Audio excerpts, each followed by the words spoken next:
Good day, everyone. I am Jane Freya Fitipaling from the Philippines, and I am honored to share my reflection and my experience in COIL 2025 Bridging Cultures Through STEM. About 5 months ago, I joined this program, and honestly, it was a nerve wracking experience at first. It was my first time meeting and working with international students in an online setup, so I really felt nervous and unsure. I kept thinking to myself, what if I can't express my ideas properly? Or what if I won't understand what they're saying? Or what if I make a mistake during our interaction? But as the program went on, I realized that saying yes to this opportunity was one of the best decisions I've made so far as a student of Norsu. It turned out to be a meaningful, fun, and eye opening experience. One of the activities that really stood out for me was when we were placed in breakout rooms with our international partners for the first time. Our international partners from the University of Central Arkansas, from France, and of course us from Norsu. At first, I felt shy to speak up. It was a bit overwhelming because I knew I had to participate and contribute to the group. But everyone was so kind, so respectful, and so welcoming after a while. I felt more comfortable sharing my ideas and listening to theirs. It was nice working together because even though we're all from different places, we had the same goal, which is to learn from each other and work as a team. That activity helped me gain confidence and taught me how to collaborate with people from different backgrounds. Another highlight for me was using Padlet for the first time. Before COIL, I didn't know about Padlet, but after trying it out, I saw how useful it is for online learning.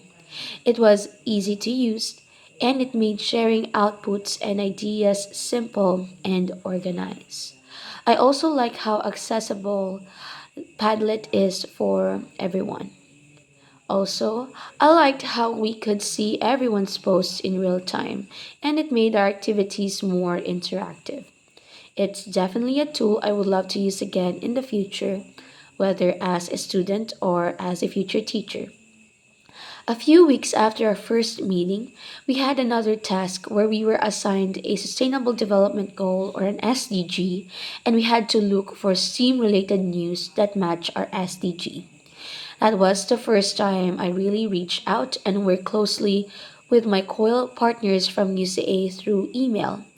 We discussed how to do the task, what kind of news articles to find, what articles do we find, and how are we able to present these articles.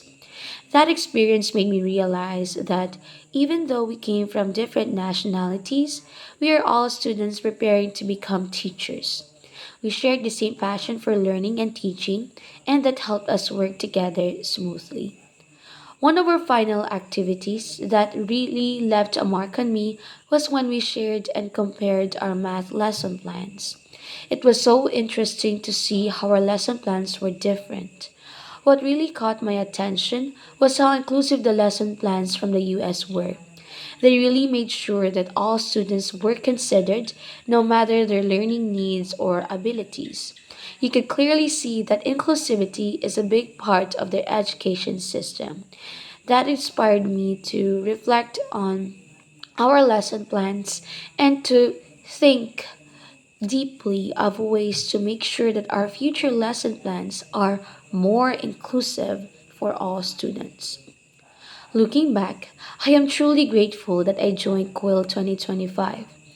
At first, I felt nervous and unsure of myself, but through this program, I gained confidence, learned new skills, and met people who taught me valuable lessons, not just about STEM or teaching, not just about the world, but about teamwork, culture, and respect. COIL helped me step out of my comfort zone, and I hope to join more programs like this in the future. It reminded me that learning goes beyond borders and that together we can make education more meaningful for everyone. Thank you for listening.